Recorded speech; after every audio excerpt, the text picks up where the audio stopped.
नमस्कार दोस्तों, आज है 4 अगस्त। मुझे पता है कि आप सब लोग मेरे वीडियो का इंतजार कर रहे हैं मंथली अपडेट्स का। दोस्तों जिस वीडियो पे मैं यूएसए एम्बेसी में क्या अपडेट है, स्लॉट्स का क्या अपडेट है, B1 B2 वीज़ा का क्या अपडेट है, वो लेके आता हूँ। सिर्फ B1 B2 वीज़ा का नहीं दोस्तों, मैं H1B हो, L1 हो या फिर और भी स्टूडेंट्स वीज़ा हो, F1 का हो, मैं सारा का सारा अपडेट लेके आता हूँ। तो चलिए दोस्तों, आज का वीडियो शुरू करते हैं। मैं इंपॉर्टेंट इन्फॉर्मेशन शेयर करूंगा दोस्तों, सिर्फ B1 B2 वीज़ा के लिए नहीं, मैं H1B वीज़ा के लिए स्पेशल और थोड़ा सा ज़्यादा इन्फॉर्मेशन शेयर करने वाला हूं इस वीडियो में। तो चलिए शुरू करते हैं वन बाय वन कैटेगरी। तो दोस्तों, ये वीडियो शुरू करने के पहले मैं 2 इन्फॉर्मेशन आपसे शेयर करना चाहता हूं। ये दोस्तों, ये वीडियो स्पेशल होने वाला है, जैसे मैंने कहा अभी वेरी इंपॉर्टेंट होने वाला है दोस्तों। इसलिए मैं कहता हूँ कि ये वीडियो स्किप मत करना है। ईच एंड एवरी कैटेगरी के लिए, टॉप 4 कैटेगरी के लिए मैं लेटेस्ट अपडेट और इम्पॉर्टेंट अपडेट शेयर करने वाला हूँ। दोस्तों, दूसरी चीज़ दोस्तों, देखिए आपको सब पता है कि मेरा सिर्फ ये वीडियो बनाने का काम नहीं है, मतलब मेरा ये जैसा हॉबी है। और दोस्तों, मैं जॉब करता हूँ, इसलिए दोस्तों देखिए, मैं जब भी अपडेट हो वीडियो बना के डालता हूँ आप लोगों से। जो भी टिप्स है प्रोसेस का, वो भी वीडियो करके शेयर करता हूँ। और जो क्वेश्चन है आपके मन में, आप मेरे को वीडियो के कमेंट्स में पूछते हो, मैं उसका आंसर भी करता हूँ। हाँ, कुछ कमेंट छूट जाते हैं तो माफ़ कीजिएगा, उसका भी मैं आंसर करूँगा। और जो जहाँ पे आपको लगता है कि आप मेरे से डायरेक्टली जुड़ना चाहते हैं 1 to 1, उसके लिए मैं संडे नाइट को आता हूँ लाइव पे। Sunday live nothing but YouTube live पे आता हूँ, जहाँ पे आप लोग मेरे से डायरेक्टली सवाल करते हो और मैं उसका आंसर देता हूँ। तो दोस्तों, जैसे मैंने कहा कि हर रोज मेरे को 10 कॉल्स आते हैं मेरे मोबाइल नंबर पे, और लोग दोस्तों बहुत सारे ईमेल्स आते हैं मेरे ईमेल बॉक्स से, बहुत सारे, मतलब मैं 50-100 की बात कर रहा हूँ। तो हर ईमेल का जवाब देना मुश्किल हो जाता है, और हर किसी का फ़ोन लेके उसको अटेंड करना मुश्किल हो जाता है। जैसे किसी एक बंदे का phone normally half an hour का होता है, हाफ एन आवर इंटू अगर मैं 10 लोग का लूँ तो 4 से 5 घंटा सिर्फ फ़ोन कॉल में रहेगा, तो मैं जॉब कब करूँगा? कुछ होता नहीं है। यूजुअली अगर यूट्यूब में मैं पूरा दिन टाइम दे दूँ, तो मेरे पास और काम करने के लिए टाइम नहीं होगा और कोई इनकम नहीं होगा। आप समझिए कि मैं कैसा मेंटेन करूँगा एक चैनल। इसीलिए दोस्तों, अगर आपको मेरे से ईमेल के ज़रिए बात करना है, या फिर टेलीफ़ोन से बात करना है आपके पर्सनल केस के बारे में, या फिर वीडियो कॉल के ज़रिए बात करना है कुछ भी, और DS-160 फिल अप करने के लिए, या कोई भी हेल्प क्लैरिफ़िकेशन के लिए दोस्तों, उसके लिए आपको चैनल मेंबरशिप लेना पड़ेगा, ताकि ये फेयर होगा। आपसे आप किसी को लगता है कि मतलब आपसे क्यों बात कर रहा हूँ, आप चैनल मेंबरशिप हो।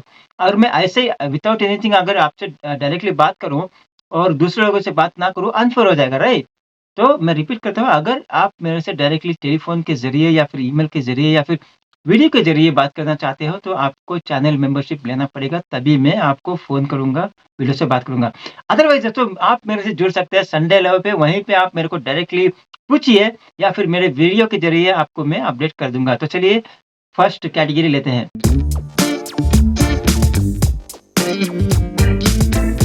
चलिए B1 B2 से स्टार्ट करते हैं, क्योंकि मेरे को पता है कि आधे से ज़्यादा लोग B1 B2 के लिए वेट कर रहे हैं दोस्तों। जैसे कि ऑफ़िशियली यूएस एम्बेसी ने कहा गया है बहुत पहले कि दोस्तों, मतलब सितंबर से B1 B2 के लिए, या फिर हर कैटेगरी के लिए स्लॉट्स ओपन होंगे सितंबर से। इसलिए बोल रहा हूँ कि सितंबर से आशंका है कि मतलब ज़्यादा स्लॉट मिलने का चांसेस ज़्यादा है। लेकिन दोस्तों, उसके बाद 2-3 हफ्ते पहले, 3 हफ्ते पहले एक अपडेट आया कि अभी से ही शुरू हो गए हैं स्लॉट्स मिलना, सितंबर नहीं, मतलब ये ओवरराइड कर दिया। राइट? लेकिन राइटिंग में नहीं है। यानी कि वो सोशल मीडिया पे डाला है, ना कि यूएस एम्बेसी के वेबसाइट पे। तो वो भी तकरीबन सही है। थर्ड पॉइंट मैं ये कहना चाहता हूँ कि मैं सबको बोल भी रहा था, और बहुत लोगों को उस फ़ॉर्मूला से उनको अब ये स्लॉट्स भी मिल रहे हैं। यानी कि क्या हो रहा है कि on a regular basis slots add किया जा रहा है सभी कैटेगरी के लिए, स्पेशली फॉर B1, B2 और F1 वीज़ा के लिए भी। ठीक है? उनको भी मिल रहा है। राइट? तो उनको भी मिल रहा है, और मतलब यानी कि अगर एक बार ट्राई करोगे मिलना मुश्किल है, वो रेगुलरली ट्राई करते हैं, डिफरेंट इंटरवल्स में ट्राई कर रहे हैं। हो सकता है कि 2 या 3 बार दिन में ट्राई कर रहे हैं, स्लॉट मिल रहा है, राइट?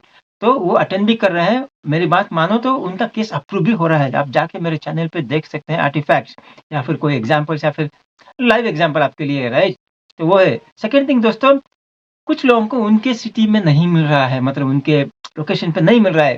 तो इसलिए मैंने सजेस्ट किया था कि भाई आप लोग जाके डिफरेंट लोकेशन में ट्राई करो, मिल सकता है। अकॉर्डिंगली दोस्तों, लोगों ने डिफरेंट लोकेशन में ट्राई किया, डिफरेंट टाइम्स पे ट्राई किया, और उनको मिल गया।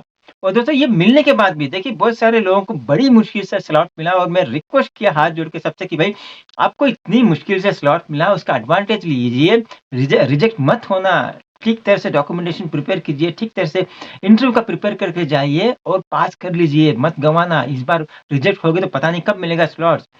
तो ज़्यादा से ज़्यादा तो मेरे एडवाइस के बेसिस पे दोस्तों बहुत लोगों का अप्रूव हो गया है। हाँ, इक्का-दुक्का लोगों का मतलब रिजेक्ट हुआ बेसिस दैट उन्होंने मेरे से डिस्कस नहीं किया। हो सकता है ये कोई भी रीज़न हो सकता है, मैं ये नहीं कह रहा हूँ कि आप मेरे से डिस्कस करोगे तभी आपका अप्रूव होगा, नहीं होगा, वो नहीं दोस्तों। मैं बस आपकी हेल्प कर सकता हूँ, एडवाइस दे सकता हूँ जो भी जेन्युइन है।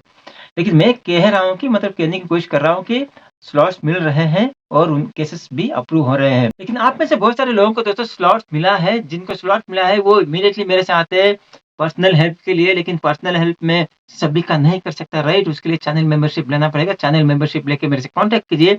मैं अश्योर करता हूँ कि आपको जेन्युइनली जितना हो सके उतना मैं हेल्प करूँगा विद डेडिकेशन। तो ये रहा B1 बिट के लिए दोस्तों। दूसरी कैटेगरी में जाने के पहले और एक मैं इन्फॉर्मेशन देना चाहता हूँ आपके लिए और हो सकता है कि सबके लिए हेल्प हो। जिनको भी स्लॉट मिला बहुत सारे लोग मेरे को ईमेल किए कि सर मैंने ये किया था, ये गलत हो गया, अब नेक्स्ट क्या करूँ? सर मैंने ये इन्फॉर्मेशन डाला था, वहाँ पे मैंने गलत कर दिया, क्या करूँ? आप यकीन मानिए मेरे को पता है कि इम्पोर्टेंट है, उनका स्लॉट मिला है, उनको वेस्ट नहीं होना चाहिए। मैंने रिप्लाई करके भी उनका आंसर दिया पर 4-5 लोगों का मैंने आंसर कर दिया लेकिन हर किसी का मैं आंसर दे नहीं सकता दोस्तों क्योंकि वो ईमेल आया मेरे को ये नहीं कि मैं 1 सेकंड में आंसर दे दूँ। मेरे को एनालाइज़ करना पड़ता है, उनका केस हिस्ट्री पढ़ना पड़ता है, उसके बाद ही मैं आंसर दे सकता हूँ, राइट? ये जो H-1B वीज़ा के बारे में बात करते हैं, H-1B वीज़ा अगर किसी को पता नहीं है तो ये वो वर्क परमिट वीज़ा होता है दोस्तों एग्ज़ीक्यूटिव लेवल के बेसिस पे और ये लॉटरी सिस्टम होता है यानी कि आप अगर आप H-1B वीज़ा में नो जॉब अप्लाई करते हैं, ये नहीं कि मतलब सबको मिल जाएगा, ऐसा नहीं है 1 लाख ना 10 लाख लोग अप्लाई करते हैं, ये नहीं कि 10 लाख लोगों को मिलेगा, ऐसा नहीं है दोस्तों। लॉटरी सिस्टम है क्योंकि वहाँ पे एक स्पेसिफिक नंबर है, 1 साल में 85,000 लोगों को ही जॉब दिया जाता है H-1B वीज़ा में, इसलिए वो अगर 10 लाख एप्लीकेशन है, 5 लाख एप्लीकेशन है, उसमें सिर्फ लॉटरी के ज़रिए कंप्यूटराइज़्ड लॉटरी के ज़रिए सिर्फ़ 85,000 लोगों को ही वहाँ पिकअप किया जाता है। तो दोस्तों ये फर्स्ट लॉटरी का रिज़ल्ट आया था मार्च में दोस्तों, इस साल के मार्च में और एक कंडीशन है कि आपको पिटीशन फाइल करना पड़ेगा विदिन 90 डेज़ यानी कि जून 30th के अंदर आपको फाइल करना पड़ेगा दोस्तों। और दोस्तों ये कट ऑफ हो चुका है 30 जून तक जिसने भी मतलब जिसका भी नाम आया होगा और उनको फाइल कर चुके होंगे अब तक और या नहीं तो मतलब आपका मिस हो गया अनफॉर्च्यूनेटली। मैं आशा करता हूँ कि जिसका भी लॉटरी में नाम आया, you have already filed that. तो जिनका भी 30 जून तक जिसने फाइल कर दिया था पिटीशन्स ये इन्फॉर्मेशन है कि दोस्तों ज़्यादा से ज़्यादा लोगों का अप्रूव भी हो चुका है पिटीशन दोस्तों, अप्रूव हो चुका है इसका मतलब ये है कि पिटीशन अप्रूव हो चुका है लेकिन आपको वीज़ा इंटरव्यू देना पड़ेगा, मैंडेटरी है। लेकिन दोस्तों थोड़ा-सा स्लो है अप्रूवल में, हो सकता है कि कुछ लोगों का अभी तक अप्रूव नहीं हुआ। ये थोड़ा-सा स्लोनेस का रीज़न तो मैं ऑलरेडी बता दिया दोस्तों क्योंकि 85,000 एप्लीकेशंस है, थोड़ा टाइम लगता है उसके लिए। आपका पिटीशन अभी तक अप्रूव नहीं हुआ, उदास मत होना मतलब और आगे आने वाले कुछ ही दिनों में आपका भी अप्रूव हो जाएगा। तो H-1B के लिए एक इम्पोर्टेंट अपडेट आया है, एक्चुअली बोलूँगा ये चेंजेस है, हो सकता है कि आपको कैंडिडेट को ज़्यादा पता ना हो। एक्चुअली ये कंपनीज़ को पता रहना चाहिए दोस्तों, जो भी फाइल कर रहा है आपका पिटीशन दोस्तों एक्चुअली एलसीए कोड होता है जॉब के लिए जो 1 जुलाई से चेंज हो चुके हैं। अगर आप पुराना कोड यूज़ कर रहे हैं, नहीं करना है, आपको 1 जुलाई से जो भी फर्स्ट अप्लाई कर रहे हैं या फाइल कर रहे हैं, उनको नए एलसीए कोड अप्लाई करना पड़ेगा। अगर जिन्होंने कर दिया है, मुझे पता है कि उन्होंने नया एलसीए कोड ही यूज़ किया होगा। अभी किसी ने नहीं किया, आगे जाके फ्यूचर में नया एलसीए कोड ही अप्लाई करना पड़ेगा। भले वो ट्रांसफ़र के लिए हो या चेंजेस के लिए हो या कोई नई जॉब के लिए हो, नया एलसीए कोड ही आपको यूज़ करना पड़ेगा। ये क्योंकि एग्ज़ीक्यूटिव लेवल का जॉब है H-1B और दूसरा अपडेट ये भी है कि जो वेज सिस्टम है, वेज है, जो सैलरी है, पुराना मत यूज़ करना क्योंकि आप डेटाबेस में जाके चेक कीजिए, वेज भी इंक्रीज़ कर दिया है मतलब रिवाइज़ हो चुका है। आपको न्यू वेज सिस्टम या न्यू रेट ऑफ वेज है जो अभी अमेंडमेंट हुआ है, वही आपको यूज़ करना पड़ेगा, ना कि पुराना वाला। मैंने कहा कि अगर आपने 30 जून तक आपने अपना पिटीशन फाइल नहीं किया, आई एम सॉरी टू से अभी आप नहीं कर सकते। आप अपना चांस को लूज़ कर दिया, लॉस्ट हो गया मतलब आप गँवा दिया अपना चांस। अब नेक्स्ट जो भी है प्रोसेस आएगा H-1B के तभी आपको शुरू करना पड़ेगा। और ये भी कह दूँ कि यूएससीआईएस अभी अप्रूवल प्रोसेस में अभी भी जारी है, इन प्रोग्रेस है। जो भी 30 जून तक एप्लीकेशंस पिटीशंस फाइल हुए हैं वो अप्रूव करने के लिए अभी भी प्रोसेस में है। तो मेरे को इसके अलावा कोई एडिशनल इन्फॉर्मेशन आता है अप्रूवल के बारे में या फिर सेकंड लॉटरी के बारे में, मैं आपसे अपडेट करूँगा। जबकि मैंने अभी सेकंड लॉटरी की बात कर ही रहा हूँ, तो आप लोगों में से बहुत लोगों का सवाल है कि सेकंड लॉटरी सिस्टम होगा या नहीं? बहुत बार एवरी ईयर आप देखोगे तो यूजुअली सेकंड लॉटरी होता ही है। अब इस साल होगा या नहीं, गुड क्वेश्चन है एक्चुअली, आपको ही पता रहना है। अगर 85,000 एप्लीकेशंस और अप्रूव हो चुके हैं या अप्रूव हो जाएँगे, तो ऑब्वियसली आपको पता है कि लॉजिकली सेकंड लॉटरी होगा नहीं। लेकिन आप सबको पता है कि ये ज़रूरी नहीं कि 85,000 एप्लीकेशन है, पिटीशंस है, सबके सब अप्रूव हो जाएँगे। हो सकता है कि genuinely due to various reason, due to क्या बोलते हैं ऑफिशियल रीज़न जो भी है, डेटा या जो भी है, जेन्युइन रीज़न के बेसिस पे कुछ रिजेक्शंस भी हो सकते हैं, नंबर 1। नंबर 2, कुछ लोगों ने जैसे कि 30th जून के अंदर फाइल ही नहीं किया होगा अपना पिटीशन, हो गया। और नंबर 3 हो सकता है कि खुद कैंडिडेट ने, आप लोगों में से बहुत लोगों में से कुछ लोगों ने अप्लाई ही नहीं किया होगा।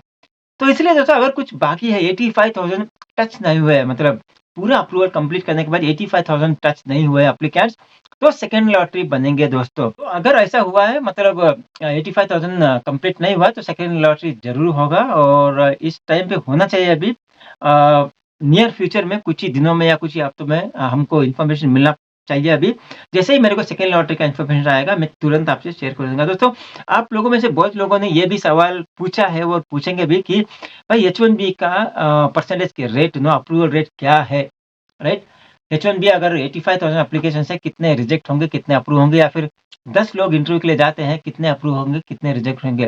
दोस्तों, मैं एक बात बता दूँ, ये H-1B वर्क परमिट वीज़ा है, वो थोड़ा डिफरेंट है, मतलब B-1, B-2 वीज़ा के ज़रिए, राइट? आप मिक्स मत कीजिए, B-1, B-2 वीज़ा का अप्रूवल रेट, रिजेक्शन रेट बहुत वेरिएंस होता है। कभी 80% अप्रूव होता है, 20% रिजेक्ट होता है B-1, B-2 वीज़ा का।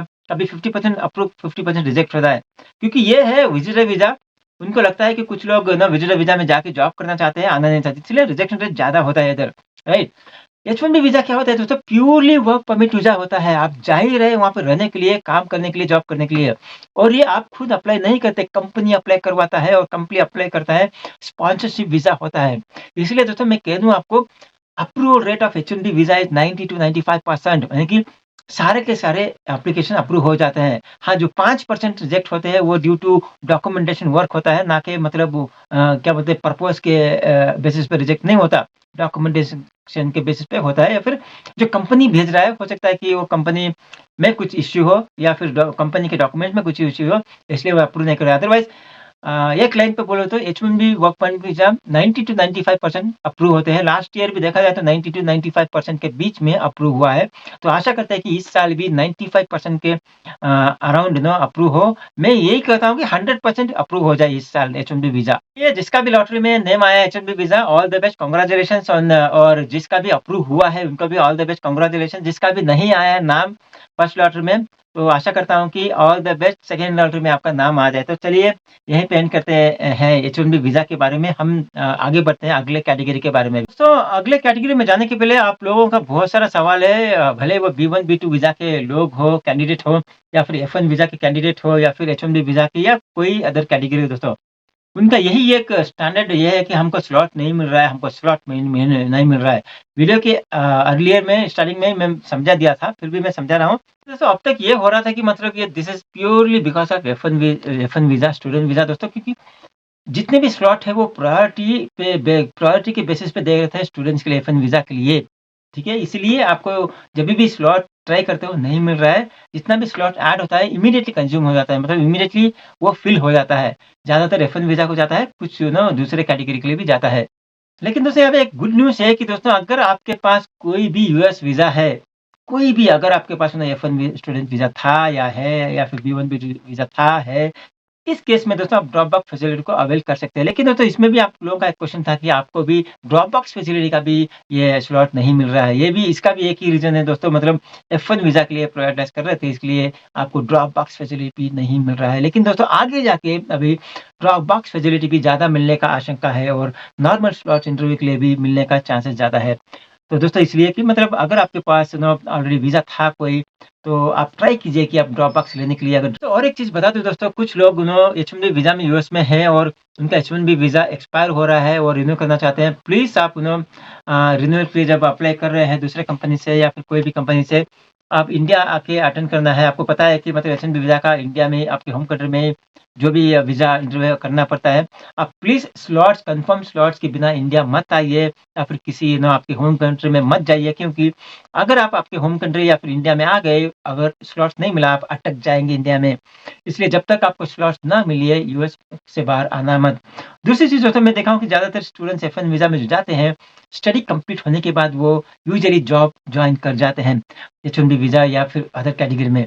आप लोग भी दोस्तों, आपको लगता है कि मतलब H-1B यानी कि अप्लाई किए हैं, H-1B में जॉब नहीं लगा है, पिटीशन फाइल किया है, तो आप यूएस के बाहर मत आइए कि मतलब इंडिया चले जाऊँगा मैं, स्लॉट लेके इंटरव्यू अटेंड करके H-1B वीज़ा क्लियर करके स्टैंपिंग लेके मैं यूएस जाऊँगा, ये सब मत सोचिए दोस्तों। यूजुअली क्या होता है कि अगर आपको पता नहीं है, बहुत लोगों को F-1 वीज़ा में जो पढ़ाई के लिए जाते हैं, उसके बाद पढ़ाई खत्म होने के बाद वो जॉब ढूँढते H-1B वीज़ा में, हो सकता है कि उनका लॉटरी में नाम आ गया और पिटीशन फाइल कर दिया। दोस्तों, पिटीशन फाइल करने के बाद जॉब ये मिलने के लिए थोड़ा टाइम लगता है, राइट? आपको पता होगा कि मतलब 1 अक्टूबर से ही H-1B वीज़ा का जॉब स्टार्ट होता है। लेकिन आप पिटीशन फाइल करने के बाद आप यूएस में रह सकते हो, there is no problem. F1 visa पे आप यूएस गए, आप H-1B जॉब के लिए अप्लाई किया, आपने पिटीशन फाइल किया, आप रह सकते हो, आप लीगली रह सकते हो, आपको वापस आने की ज़रूरत नहीं है। तो जब तक ये पिटीशन फाइल आपका पिटीशन कंप्लीट नहीं होता, मतलब रिजेक्ट या अप्रूव नहीं होता, तब तक आप यूएस में रह सकते हैं। जैसे अप्रूव हो गया, आप वर्क परमिट के हिसाब से आप कंटिन्यू कर सकते हो, यूएस में रह सकते हो। रिजेक्ट होने से भी आपको वापस आना पड़ेगा इंडिया में। लेकिन दोस्तों, ये पिटीशन फाइल किया और इन प्रोग्रेस है ये, आप आना मत। एक बार आएँगे तो जा नहीं पाएँगे। वापस जाने के लिए आपको पिटीशन जो भी है मतलब अप्रूव होके स्टैंपिंग करके ही जाना पड़ेगा या फिर किसी और यूएस वीज़ा को स्टैंपिंग करके जाना पड़ेगा। इसलिए आप F1 वीज़ा पे गए हैं, H-1B पे आप जॉब अप्लाई किए हैं, पिटीशन पेंडिंग है, आना मत, उधर ही रहिए। अनटिल अनलेस अगर आप अफोर्ड नहीं कर सकते वहाँ रहने के लिए आना, अदरवाइज़ मत आना। इस पॉइंट पे अगर आपको कोई क्वेश्चन है तो पूछिए, मैं थोड़ा एलाबोरेट करने की कोशिश करूँगा।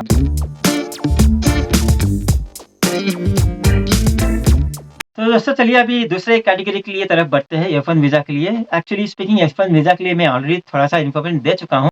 चलिए मैं F1 वीज़ा का अपडेट भी दे देता हूँ स्ट्रक्चर्ड मैनर में। दोस्तों, देखिए आप सबको पता है कि F1 वीज़ा को प्रायोरिटी दिया गया था। बहुत सारे F1 वीज़ा को मतलब स्लॉट मिला और वीज़ा भी अप्रूव हुआ। बहुत सारे स्टूडेंट्स भी यूएस में गए और बहुत लोगों ने पिछले सेमेस्टर के लिए क्लासेस शुरू कर दिया। अभी जो नेक्स्ट सेमेस्टर हो रहा है और बहुत सारों को स्लॉट भी मिला और इंटरव्यू भी फिक्स हुआ है, वो भी इंटरव्यू करेंगे और मैं आशा करता हूँ कि ऑल द बेस्ट, आपका इंटरव्यू पास हो जाए। तो कुछ लोगों ने, मैं नहीं कहूँगा कि सारे लोगों ने, बहुत सारे लोगों ने, कुछ लोगों ने मेरे को ये भी कहा कि सर, ये जिनका भी F1 वीज़ा रिजेक्ट हुआ था, रिजेक्शन केस का कब स्लॉट्स मिलेगा, कब हम इंटरव्यू दे पाएँगे? देखिए, नॉर्मली स्लॉट दिए गए थे, आप लोगों को मतलब मिला हो तो गए होंगे आपको, ऐसा नहीं कि मतलब न नए लोगों के लिए अलग से या रिजेक्शन ले लोगों के लिए अलग से, ऐसा नहीं था। लेकिन ऑफ़िशियली ये एक मैसेज है कि मतलब जिनका भी F1 वीज़ा रिजेक्ट हुआ था पिछले जभी भी इसके पहले, उनके लिए डेडिकेटेडली ज़्यादा स्लॉट्स अलॉट करेंगे मिड ऑफ अगस्त में, यानी कि आज 4th ऑफ अगस्त है। 1 या 2 हफ्ते के बाद में ज़्यादा स्लॉट्स अलॉट करेंगे इस F1 वीज़ा, जिसका भी स्टूडेंट्स वीज़ा, जिसका भी रिजेक्शन केस के लिए। जो भी F1 वीज़ा रिजेक्टेड केसेस है, उनके लिए स्लॉट्स अवेल करेंगे या फिर अलॉट करेंगे मिड ऑफ अगस्त से। 2 हफ्ता वेट कीजिए, तो आपको ज़्यादा से ज़्यादा स्लॉट देखने के लिए मिलेंगे। बट इसका मतलब ये नहीं कि आप ट्राई नहीं कर सकते आप। जैसे मैंने बोला, सभी लोगों के लिए, आपके लिए भी F1 वीज़ा जिसका भी रिजेक्ट हुआ था, प्लीज़ ट्राई कीजिए, अभी भी हो सकता है कि आपको मिले और मिलने के बाद आप इंटरव्यू अटेंड करके आपका केस अप्रूव भी हो जाए। तो all the best.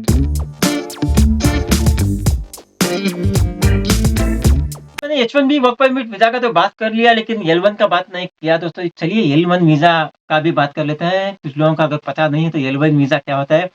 L1 visa भी वर्क परमिट वीज़ा होता है, लेकिन ये H-1B वीज़ा की तरह नहीं होता है। H-1B वीज़ा क्या होता है?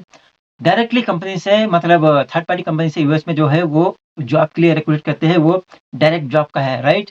तो वो H-1B वीज़ा पे लॉटरी सिस्टम है। L1 वीज़ा क्या होता है? आप ऑलरेडी इंडिया में या फिर आपके होम कंट्री में जॉब कर रहे हो किसी कंपनी में और उस कंपनी का ब्रांच यूएस में है या फिर उस कंपनी का क्लाइंट यूएस में है, और यानी कि क्लाइंट नहीं बोलूँगा, यूजुअली ये कंपनी का ब्रांच ही होता है, सब्सिडियरी या फिर पेरेंट कंपनी। ये इंट्रा कंपनी ट्रांसफर होता है दोस्तों, राइट? उनके लिए ये होता है, वहाँ पे कोई लॉटरी सिस्टम नहीं होता, वो केस बाय केस बेसिस पे होता है, यानी कि पिटीशन फाइल करते हैं। यानी कि 10 लोगों को 10 लोग अपने आपके कंपनी में 10 लोग हैं, 10 लोगों को वो इंटर कंपनी ट्रांसफ़र करना चाहते हैं मतलब एक कंपनी का नाम तो नहीं लूँगा मैं, एक्स कंपनी है इंडिया में और एक्स कंपनी का ब्रांच है यूएस में और एक्स कंपनी अपने यूएस ब्रांच को भेजना चाहता है 10 लोगों को और 10 लोगों का डॉक्यूमेंटेशन सही है, सब कुछ सही है और वहाँ का रेगुलेशन और यूएस के रेगुलेशन और वेज पॉलिसी या फिर लेबर लॉ से मैच करता है, तो 10 लोगों का भी अप्रूव हो जाएगा। ये 10 के 10 लोग वहाँ पे जाके जॉब कर सकते हैं उस कंपनी में। समझ में आया आपको? हाँ, हो सकता है कि 10 में से 2 लोगों का रिजेक्ट कर दे। क्यों? हो सकता है कि कुछ पर्सनल डॉक्यूमेंट में कोई प्रॉब्लम हो या फिर उस कंपनी में कोई प्रॉब्लम हो या फिर केस बाय केस पे कुछ ना कुछ डॉक्यूमेंटेशन या टेक्निकल इश्यू हो या टेक्निकल प्रॉब्लम हो इसलिए रिजेक्ट होता है। नहीं तो दोस्तों L1 वीज़ा में मैं देखा हूँ कि 100% अप्रूव हो जाता है। तो इसके लिए भी दोस्तों अभी आते हैं कि स्लॉट्स के बारे में। देखिए case by case basis slot मिल रहा है। अब स्लॉट्स का इश्यू जो प्रॉब्लम है सिर्फ L1 के लिए, F1 के लिए, B1, B2 के लिए नहीं है, सबके लिए है। आप ट्राई कीजिए मतलब L1 वीज़ा भी एक्चुअली वो आप खुद नहीं ट्राई करते, L1 वीज़ा के लिए H1B नहीं, L1 के लिए स्पेशली कंपनी ही ट्राई करता है, you don't have to worry. लेकिन कंपनी के लिए भी सेम पॉलिसी है, ऐसा नहीं कि कंपनी जाएँगे तो इमीडिएटली स्लॉट मिलेगा। लेकिन मिल रहा है, मतलब इक्का-दुक्का मिल रहा है और सितंबर से तो ज़्यादा मिलेगा और L1 वीज़ा में मैं कोई ज़्यादा इश्यू नहीं देख रहा हूँ और L1 वीज़ा में B1, B2 की तरह मतलब ज़्यादा लोग, हज़ारों, लाखों लोग नहीं जाते। क्योंकि सभी लोग इंडिया में अगर हज़ार लोग काम कर रहे हैं, 1000 लोगों को तो नहीं भेजेंगे ना, राइट? अगर 1000 लोग इंडिया में हैं टूरिज़्म के लिए 1000 लोग जाते हैं, जाना चाहते हैं, लेकिन 1000 लोग L1 के लिए है, यूएस जाके जॉब करना भी नहीं चाहते और भेजेंगे भी नहीं। 1000 में से एक 50-100 लोगों को भेजेंगे बस। लेकिन B1 वीज़ा के लिए बहुत सारे लोग जाते हैं। B1 वीज़ा के लिए कोई है तो मतलब ट्राई कीजिए, मिलने का चांस ज़्यादा है, नहीं तो थोड़ा-सा वेट कीजिए, सितंबर से बहुत सारा स्लॉट्स ओपन हो जाएगा। तो मेजर वीज़ा कैटेगरी में मैंने कवर कर दिया, अगर आपका कोई क्वेश्चन है और किसी कैटेगरी के लिए दोस्तों मेरे को पूछिए, मैं आंसर करने की कोशिश करूँगा और अगर कोई इम्पोर्टेंट कैटेगरी छूट गया जिसमें आपको लगता है कि मेरे को डेडिकेटेड वीडियो बनाना चाहिए, आप मेरे को बताइए कमेंट सेक्शन में और ज़्यादा से ज़्यादा लोग अगर कमेंट करके बताएँगे तो उस कैटेगरी में मैं एक डेडिकेटेड वीडियो बना के अपडेट्स और प्रोसेस के बारे में बताऊँगा। और दोस्तों जैसे मैंने पहले भी कहा कि मतलब अगर आपका स्पेसिफिक क्वेश्चन है इस वीडियो के बारे में और इस वीडियो से मतलब कोई क्वेश्चन है आपके केस के बारे में पूछिए मेरे को कमेंट सेक्शन में, मैं आंसर करने की कोशिश करूँगा। हर लोगों का कमेंट पढ़ने की कोशिश करता हूँ और आंसर करने की कोशिश करता हूँ। उसके बाद दोस्तों अगर आप मेरे से डायरेक्टली क्वेश्चन पूछना चाहते हो तो आप संडे नाइट को मैं 9-10 के बीच में आता हूँ। आप जुड़ सकते हो, आप मेरे से डायरेक्टली क्वेश्चन पूछ सकते हो, मैं आंसर करने की कोशिश करूँगा। अदरवाइज़ दोस्तों अगर आपको मेरे से डायरेक्टली बात करना है तो ईमेल से या फ़ोन नंबर से या फिर ज़ूम कॉल से या फिर डायरेक्टली वीडियो कॉल से, जैसे मैंने कहा कि आपको इस चैनल मेंबरशिप लेना पड़ेगा। मेंबरशिप लेके मेरे को ईमेल कीजिए, मैं आपसे कॉन्टैक्ट करूँगा। तो चलिए मैं मिलता हूँ आपसे अगले वीडियो में या फिर संडे लव पे, तब तक take care, bye bye, all the best for your visa, slots, interview and approvals.